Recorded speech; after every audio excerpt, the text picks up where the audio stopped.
பிரியமானவர்களே, நல்லா இருக்கீங்களா? இந்த காலை நேரம் எப்படி இருக்கு? சந்தோஷமா இருக்கீங்களா? இயேசு கூட இருக்கும்போது சந்தோஷமா தானே இருக்கணும். ஒரு பக்கம் சந்தோஷம்தான், இன்னொரு பக்கம் ஒரு காரியத்தை நினைச்சா கொஞ்சம் வருத்தமா தான் இருக்குது. ஏன்? சில காரியம் பாதிக்கப்பட்டிருக்குதா உங்களுடைய குடும்பத்துக்குள்ள, உங்களுடைய வேலையில, உங்களுடைய பிஸ்னஸ்ல, உங்களுடைய படிப்பின் காரியத்துல, உங்களுடைய குடும்பத்துக்குள்ள ஏதோ ஒரு பாதிப்பு இருக்குதா? ஆண்டவர் என்ன வாக்கு கொடுக்கிறார் தெரியுமா? அப்போஸ்தலர் 15:17 பழுதாய் போனவைகளை நான் மறுபடியும் சீர்படுத்தி அதை செவ்வையாக நிறுத்துவேன். சில காரியம் பழுதா போயிட்டுல, அதை சீர்படுத்தி சரிப்படுத்துவேன்னு சொல்றாரு. சில இடங்களுக்கு போனா பார்த்துருக்கீங்கன்னா வேலை நடக்கும். என்ன சரின்னு கேட்டா, ரெனோவேஷன் பண்ணுகிறோம். பழசா போச்சு, அதை சீர்படுத்துகிறோம். பழசா போன எல்லாத்தையும் சரிப்படுத்தி எடுத்துட்டு கட்டடம் அப்படியே தான் இருக்கும். அதெல்லாம் தட்டி எடுத்து எங்கெங்க சரிப்படுத்தணுமோ சரிப்படுத்தி புதுசா பெயிண்ட் எடுத்து புது பில்டிங் மாதிரி ஆயிரும். இல்லை, பார்த்துருக்கீங்களா? நான் அப்படியே பார்த்துருக்கிறேன். ஏன்னா புதுசா இவ்வளோ அழகா இருக்கு, மாடலா இருக்குன்னா, ஐயோ இது பழைய கட்டடங்க, பாழாய் கிடந்துச்சு, அங்கே இடிஞ்சு இங்கே இடிஞ்சு கரையான் பிடிச்சு அப்படி கிடந்தது. அப்புறம் எப்படி புதுசாச்சு? நாங்கள் எல்லாத்தையும் சரிப்படுத்தி புதுசா பெயிண்ட் அடித்து சீர்படுத்தி இருக்கிறோம். இதே மாதிரி உங்க வாழ்க்கை, உங்களுடைய குடும்பம், உங்களுடைய பிள்ளைகளுடைய வாழ்க்கை உடைஞ்சு கிடக்குதா? சீர் இல்லாம இருக்குதா? செதஞ்சு போச்சுதா?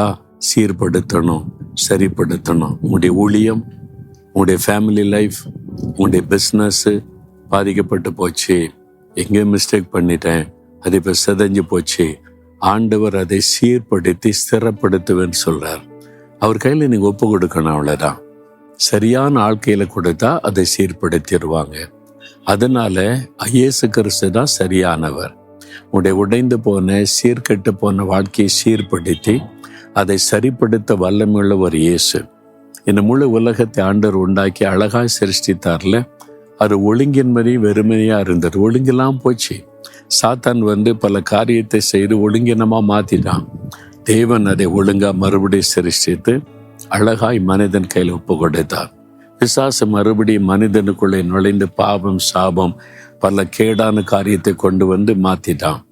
இதை சரிப்படுத்த தான் தேவன் மனிதனாய் இயேசுவாக சிலுவையிலே மறித்து சாத்தானை ஜெயித்து அவர் கையில யார் யார் தங்களுடைய வாழ்க்கையை ஒப்பு கொடுக்கிறாங்களோ அவனுடைய வாழ்க்கையை சரிப்படுத்தி சீர்படுத்தி புதிதாக்கி ஆசீர்வதிக்கிறார். அப்படிதான் என் வாழ்க்கையில பாவத்தினால சீர்கெட்டு கிடந்து வியாதி படுக்கையில சாக கடந்து இயேசுவின் கையில ஒப்பு கொடுத்த போது வாழ்க்கையை சீர்படுத்தி சரிப்படுத்தி வாழ வச்சிருக்கிறார். உங்களுக்கு செய்வார். அவர் கையில கொடுக்குறீங்களா? ஆண்டவரே, இந்த வாழ்க்கை சீர்கெட்டு போச்சு, பாவத்தினால, சாபத்தினால, சில மீறுதல்னால, அஜாக்கிரதையினால, என்னுடைய மிஸ்டேக்குனால இதை சீர்படுத்தி தாங்க. நீங்க ஜெபிச்சீங்கன்னா அதையே சீர்படுத்தி புதிதாக்கி விடுவார். ஒப்பு கொடுக்குறீங்களா? தகப்பனை, இந்த மகன், இந்த மகள் எந்தெந்த பகுதியில சீர்படுத்தணும், சரிப்படுத்தணும் விரும்பி ஒப்பு கொடுக்கிறாங்களோ, நீ சிலுவையில் இவளுக்காய் மறித்ததை நினைத்தருளும். இயேசுவின் நாமத்தில் சீர்படுத்தி சரிப்படுத்தி நிலைநிறுத்தி மகிழ பண்ணும். இயேசுவின் நாமத்தில் ஜெபிக்கிறேன் பிதாவே. ஆமேன், ஆமேன்.